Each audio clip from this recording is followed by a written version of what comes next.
সুপ্রিয় শিক্ষার্থীবৃন্দ, শুভ সকাল। দর্শন বিভাগের স্নাতক সম্মান প্রথম বর্ষের শিক্ষার্থীদের আজকের ক্লাসে স্বাগত জানাই। যে জ্ঞান আমাদের জীবনের প্রয়োজনে, মানুষের প্রয়োজনে লাগে না, কাজে লাগে না, সেই জ্ঞান আসলে কোনো জ্ঞানই নয়। আশা করি আমরা আমাদের যা কিছু শেখা, জানা, বোঝা সেসব আমরা আমাদের জীবনে লাগাবো, মানুষের কাছে ফিরে আসি। গতদিন আমরা নিয়ে আলোচনা করছিলাম জ্ঞান তথা দেখতে পাবো।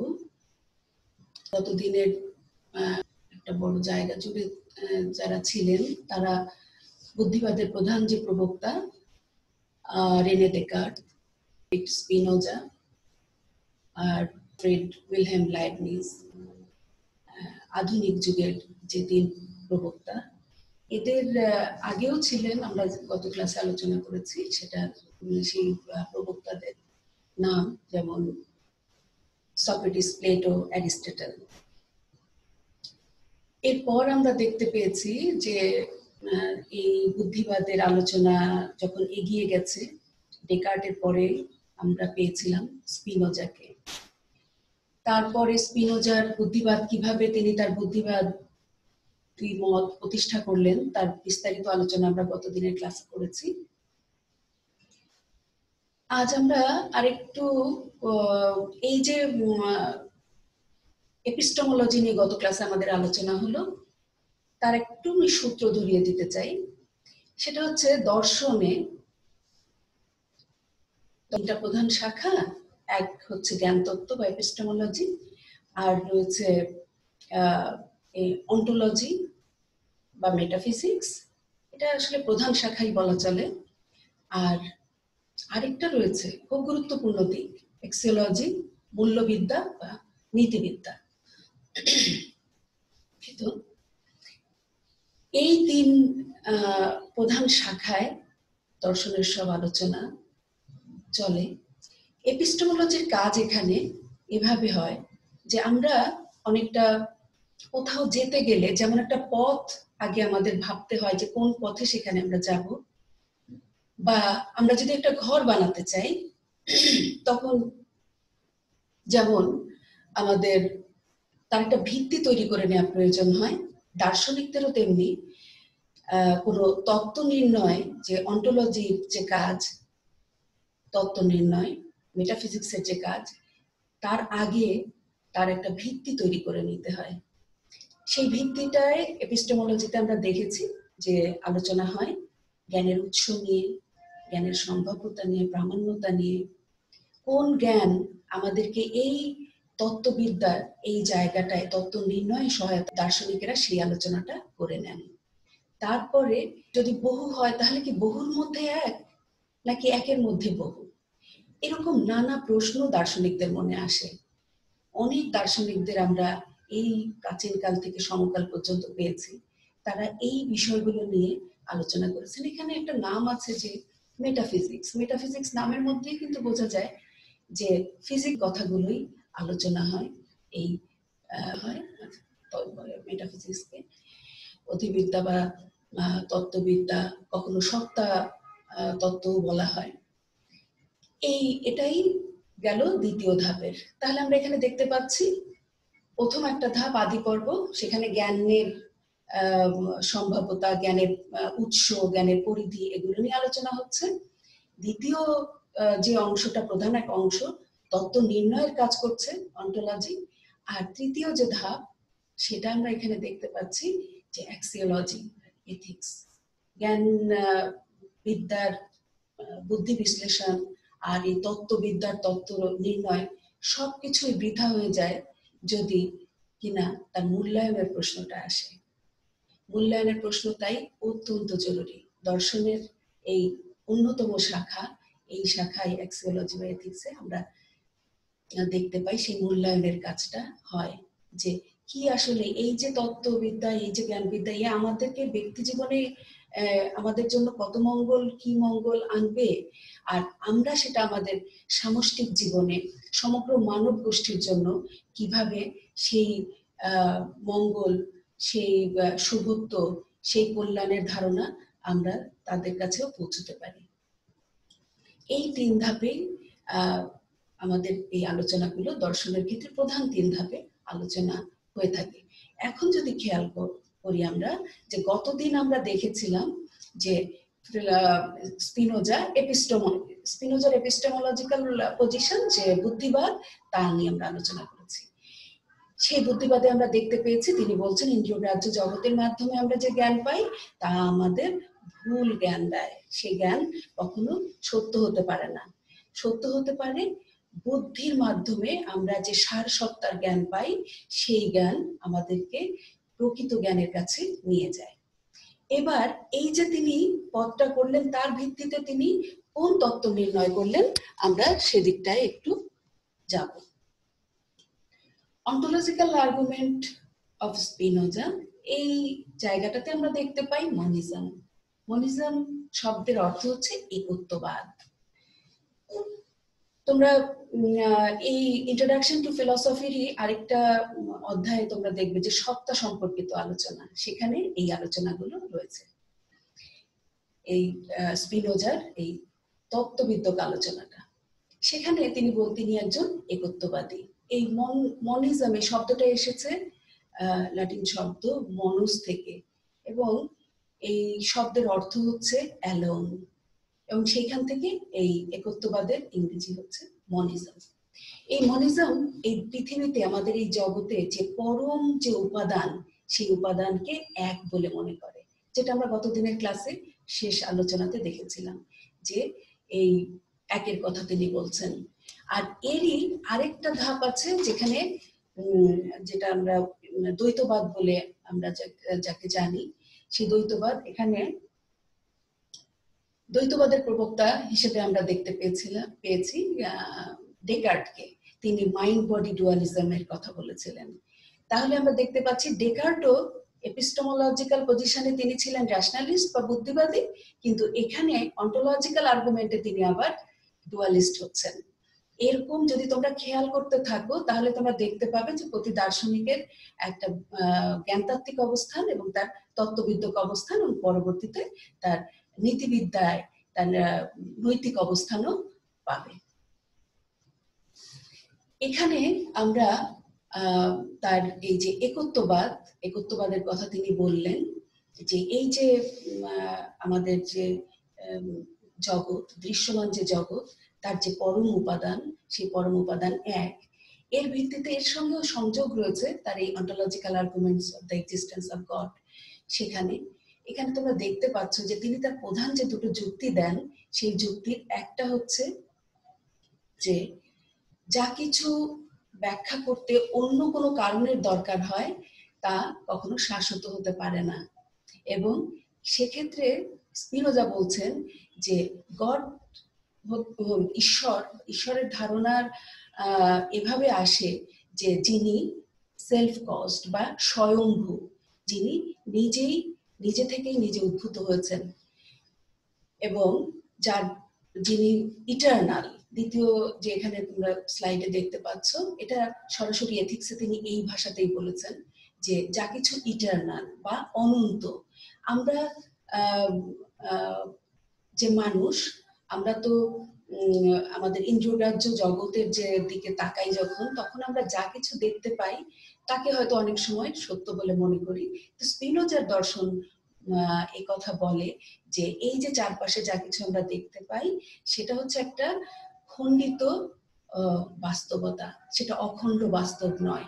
অখণ্ড বাস্তব, অখণ্ড পূর্ণ শাশ্বত চিরন্তন যে বাস্তব, তা হচ্ছে গড। এরপরে আমরা দেখতে পাই যে তিনি এখানে ঈশ্বরবাদ বলে আরেকটা অধ্যায়, তোমরা সামনেই আলোচনা হবে এগুলো, সেখানে রয়েছে যে একটা হচ্ছে তোমার থিইজম এবং অন্যটা হচ্ছে প্যানথিইজম। থিইজমের কথা হচ্ছে এরকম যে ঈশ্বর বাইরে থেকে এই কসমস, বিশ্ব ব্রহ্মাণ্ড তাকে সৃষ্টি করেছেন। এখানে তোমরা দেখতে পাচ্ছ যে এখানে দুইটা যে অবস্থান আলাদা সেটা দেখানো হয়েছে। কিন্তু প্যানথিইজম, যেটা স্পিনোজার মত, তার এই তত্ত্ববিত্তক মত, সেখানে তিনি বলছেন যে না, ঈশ্বর এবং এই বিশ্ব ব্রহ্মাণ্ড এক।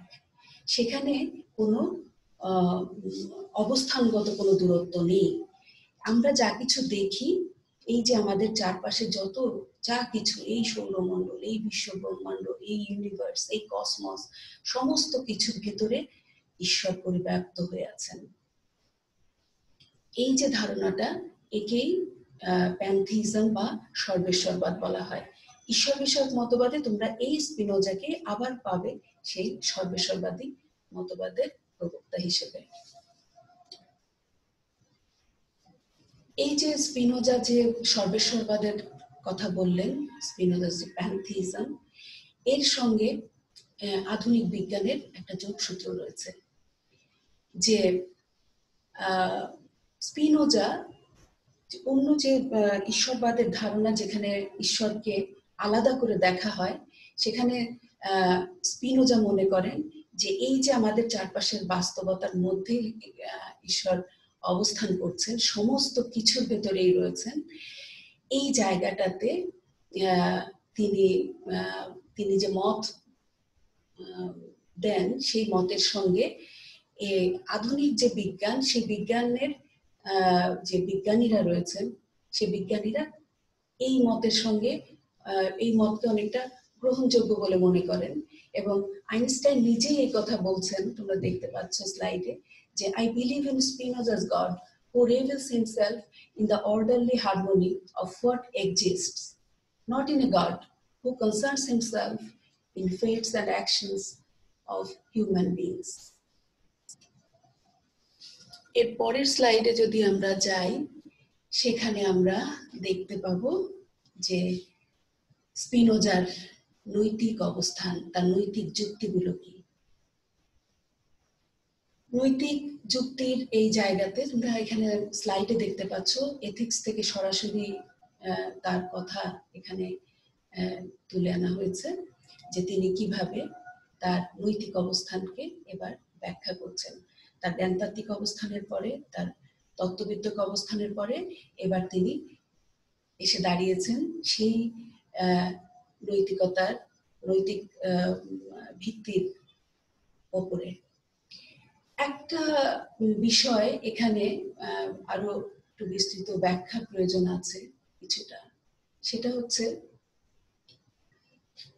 আমরা যদি এখন একটু আসি, সেটা হচ্ছে এই যে আমরা স্লাইডে দেখতে পেলাম যে স্পিনোজা এগুলো কিভাবে দিয়েছে।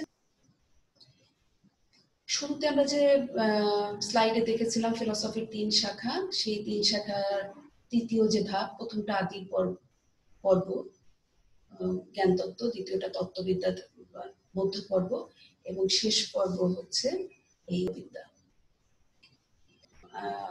বলা হয়ে থাকে যে দর্শন তো জীবন ঘনিষ্ঠ কিছু না, এটা অনেক যুক্তিতর্ক এখানে হয়, যুক্তিতর্কের কোনো শেষ নেই, এবং কথার ফুলঝুরি আছে, নানা রকম কথা। কিন্তু এই কথাটি মোটেও সত্যি না।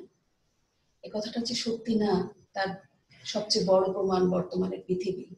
এখানে উন্নতিতে পৃথিবী হয়তো অনেক দূরে এগিয়ে যাচ্ছে, বিজ্ঞানের উন্নতিতে নানা ধরনের অগ্রগতি আমরা দেখতে পাচ্ছি, কিন্তু একই সঙ্গে এক ধরনের নৈতিক অবক্ষয় এত প্রকট হয়ে উঠছে দিনে দিনে, সে তো আমরা দেখতেই পাচ্ছি আমাদের খোলা চোখে।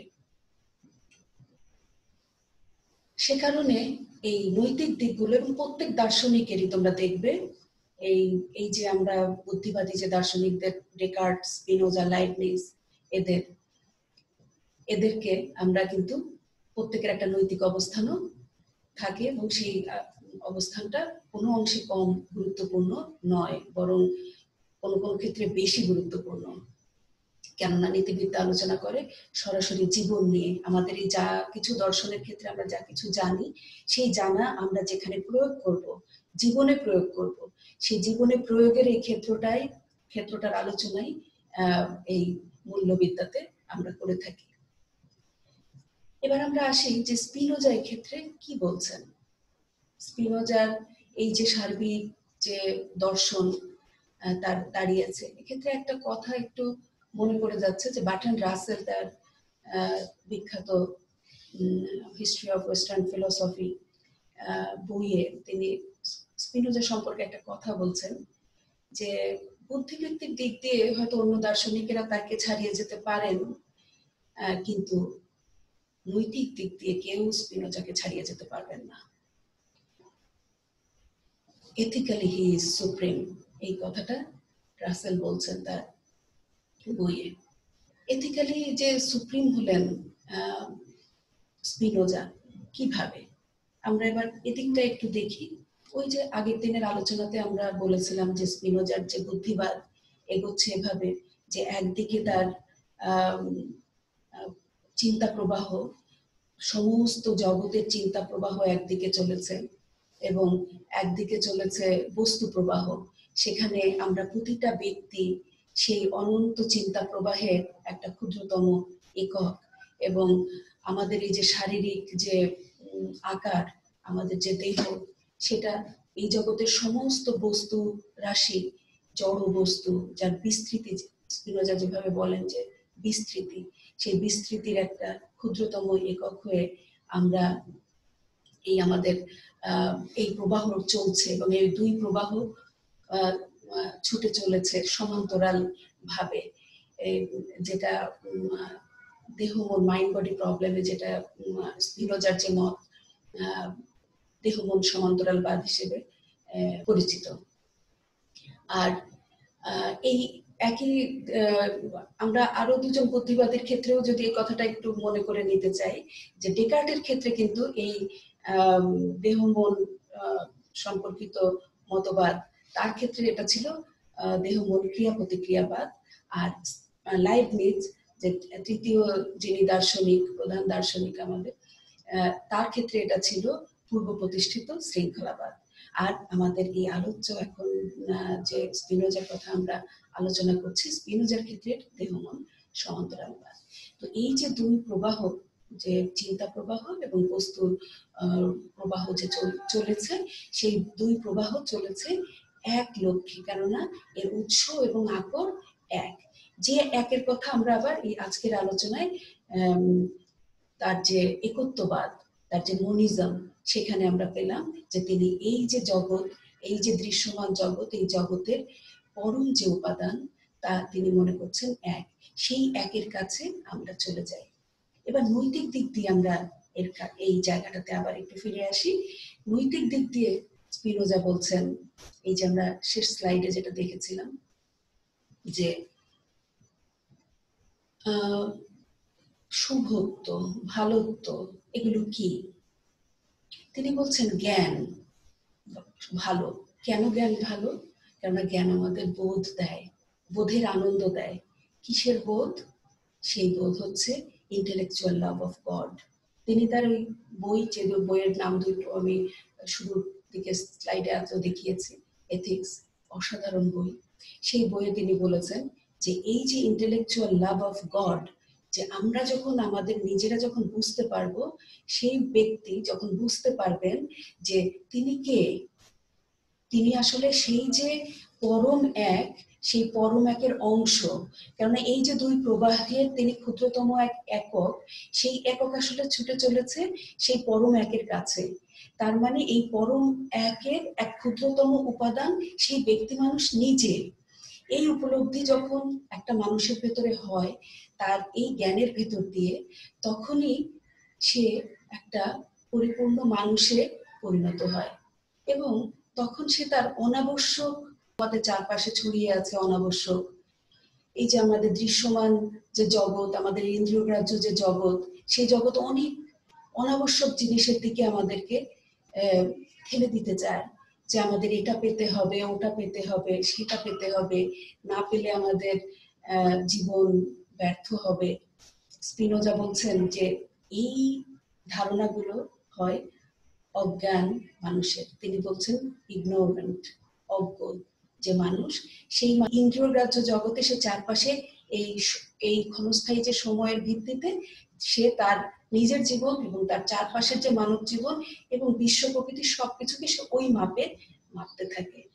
কিন্তু তিনি বলছেন এই যে আমাদের যে জ্ঞান, এই যে আলোচনাটা জ্ঞানের আলোচনা, তত্ত্ববিদ্যার আলোচনা করে তিনি এখন এসে দাঁড়িয়েছেন এই মূল্যবিদ্যার জায়গাতে, তখন তিনি বলছেন যে জ্ঞাসা, বুদ্ধিবৃত্তিক ভালোবাসা, সেই ভালোবাসা আমাদের পৌঁছে দেয় এমন একটা জায়গায় যখন আমরা যে এই যে আমাদের ব্যক্তিগত যে বিচ্ছিন্নতার বোধ, এগুলো আসলে কিছুই না, এগুলো আসলে ভুল। আমরা আসলে এই যে বিশ্ব প্রকৃতির যে কার্যকারণ আর বিধিবিধান তারই অংশ, আমরা ঈশ্বরেরই অংশ। সেই যে অনুভূতি, সেই যে অনুভব, সেটা আমাদেরকে দেয় এই আমাদের যে জ্ঞানটা থেকে স্পিনোজা যে আলোচনাটা করছেন, যে তার এই যে ধাপে ধাপে 3 ধাপে তিনি আলোচনাটা এগিয়ে দিলেন, সেখানে তিনি শেষ করছেন এভাবে যে এথিক্স বইটা লেখা হয়েছে, শেষ হয়েছে ওইভাবে যে তিনি বলছেন যে সেই বোধ, এই যে বিশ্ব প্রকৃতি আমাদের চারপাশে ছড়িয়ে আছে, এর সাথে ঐক্য সাধনের যে জ্ঞান, সেই জ্ঞানই হচ্ছে আমাদের পরম জ্ঞান, মূল জ্ঞান। যে আমি যখন এই বিশ্ব প্রকৃতির সঙ্গে নিজেকে এক করে দেখতে পাবো, দেখতে শিখবো, দেখতে জানবো। আমাদের কবি যেমন বলেছেন যে সীমার মাঝে অসীম তুমি বাজাও আপন সুর, সেই স্পিনোজাও যেন অনেকটা এরকম করে বলছেন যে সেই অসীম, এই যে চলমান বস্তু প্রবাহ এবং চেতনা প্রবাহের ভেতর দিয়ে সেই অসীমই আমাদের ভিতরে এক অংশ হয়ে আছে। সেই আমাদের এই সীমাবদ্ধ জীবন, সীমাবদ্ধ মানব জীবনের মধ্যে সেই অসীমের আমরা যারা সেই সুর শুনতে পাই, আমরা যারা সেই জ্ঞান লাভ করি, তারাই আমরা সেই এখানে তারাই শান্তি লাভ। শান্তি কি বস্তু, শান্তি কাকে বলে, এটার থেকে বহু দূরে তারা অবস্থান করে, কেননা তারা ওই ইন্দ্রিয়গ্রাহ্য জগতের ওই বাইরের যে জগতের মাধ্যমে তারা যা কিছু দেখতে পাচ্ছে খণ্ড খণ্ড করে, তাকেই সে সত্য বলে জানছে এবং নিজের জীবনকেও সেই দিকে ধাবিত করছে। দার্শনিকদের দেখতে হয় তাদের সময়ের প্রেক্ষিতে। সময়ের প্রেক্ষিতে তো অবশ্যই দার্শনিকদের বিচার হয়, কিন্তু তাদেরকে তাদের জীবনের প্রেক্ষিতেও কিছু বিচার করে নিলে আমাদের জন্য এই দর্শন অনেক দূরের বিষয় হয়ে আর থাকে না, অনেক কাছে চলে আসে। একটা বিষয় আমরা সেই শেষ কথাতে যাওয়ার আগে একটু, দর্শন এমন একটা বিষয় যে বিষয়ে কোনো চূড়ান্ত সত্য বলে কোনো কিছু নেই। চূড়ান্ত সত্য বলে নেই বলেই আমাদের প্রতি যে দার্শনিকের পাঠ আমাদের হয়, তার ভিতরে কি ভুল ত্রুটি আছে আমরা সেই আলোচনাগুলো করে থাকি, তাকে আমরা বলি সমালোচনা। এবং এই সমালোচনার ক্ষেত্রে স্পিনোজারও সমালোচক আছেন। তার যে একত্ববাদ, সেই একত্ববাদের ক্ষেত্রে সমালোচনা এই যে এটা তো এক ধরনের অনুপ্রেরণা, কিন্তু এর যৌক্তিক ভিত্তি কোথায়? আমাদের তো যৌক্তিক ভিত্তি দরকার যে কোনো কিছুকে প্রামাণ্য বলতে গেলে। এটা এক ধরনের সমালোচনা তার ক্ষেত্রে হয়ে থাকে। আরেকটা সমালোচনা হয়, সেটা হচ্ছে তার এই যে সর্বেশ্বরবাদ, প্যান্থিজম নিয়ে সমালোচকেরা আছেন। তার প্রধান সমালোচকদের মধ্যে আছেন লেসিং, আছেন হিউম, হিউমের কথা জানো, ডেভিড হিউম। তিনি অনেক শক্তভাবে স্পিনোজার অনেক মত খণ্ডন করেছেন। আর আছেন হেগেল। হেগেলও স্পিনোজার দর্শনের বই, সেই বইটাই লেখা ছিল কোন তার যোগফল সবসময় 2 সময় দিয়ে তার নিজেকে সেই অনন্তের অংশ হিসেবে নিজেকে যোগ্য করে তুলে নিয়ে সেইভাবে তার জীবনযাপন করা দরকার। এই যিনি গিয়েছেন তো খুব একদম জ্যামিতির ভাষায়, সে কারণে হেগেল তাকে সমালোচনা করেছিলেন কঠিন বলে। কিন্তু আবার এই হেগেলই তাকে বলেছেন যে কেউ যদি করতে চান তাহলে তাকে আগে স্পিনোজাবিদ হতে বলি, যে কথাটা একটু আগেই বলছিলাম যে তার জীবনের সঙ্গেও কিছুটা যুক্ত করে দেখলে হবে, যেটা যে দার্শনিকদের অনেক সময় আমরা তো অনেক দূরের মানুষ ভাবি, তারাও খুব আমাদেরই মতন রক্ত মাংসের মানুষ। এবং এই যে স্পিনোজা, তিনি মাত্র 44 বছর বেঁচে ছিলেন পৃথিবীতে, এবং এত দুঃখ কষ্টে তার এই জীবন গেছে তা শুনলে, আর এই ভিন্নধর্মী চিন্তার কারণে তিনি তার ইহুদি সম্প্রদায় থেকে তাকে বহিষ্কার করা হয় অল্প বয়সে। তার বাবাও তাকে বাড়ি থেকে বের করে দেন। একদম নিঃসঙ্গ অবস্থায় তিনি একটা বাড়িতে, একটা চিলে কোঠার মধ্যে চশমার কাজ পরিষ্কার করে তার জীবন কাটতো, এবং সেখানে বসেই তিনি এই যুগান্তকারী এইসব বইপত্র, তিনি তার ওই সরল সাদা সেটা জীবনের মধ্যে, একাকী জীবনের মধ্যে বসে তিনি এই বইপত্রগুলো লিখে গেছেন। এবং এই যে এথিক্স নিয়ে আমরা আলোচনা করলাম, তার বুদ্ধিবাদী অবস্থান, তার তত্ত্ববিদ্যক অবস্থান এবং তার নৈতিক অবস্থান, সেখানে তিনি কিন্তু এই বইটা তার জীবদ্দশায় প্রকাশ করতে পারেননি। তার সেই 17 শতকে অনেক কঠিন ছিল, এবং তিনি এই বই প্রকাশিত হলে কারাগারে নিক্ষিপ্ত হতে পারেন এরকম একটা আশঙ্কা থেকে তিনি বই প্রকাশ করেনি। তার মৃত্যুর পরে এই বই প্রকাশিত হয়েছিল। এবং তার যে দার্শনিকদের জীবন আমাদের এই জন্য জানতে হয় যে বইপত্রের লেখার ভেতরে জানতে জানতে অনেক সময় মনে হয় যে বইয়ের পাতার কথা, জীবনে বলেছিলেন, মানে এত অন্যরকম একজন মানুষ যে তাকে তোমরা জানো, তিনি একবার তাকে তার কথা, তার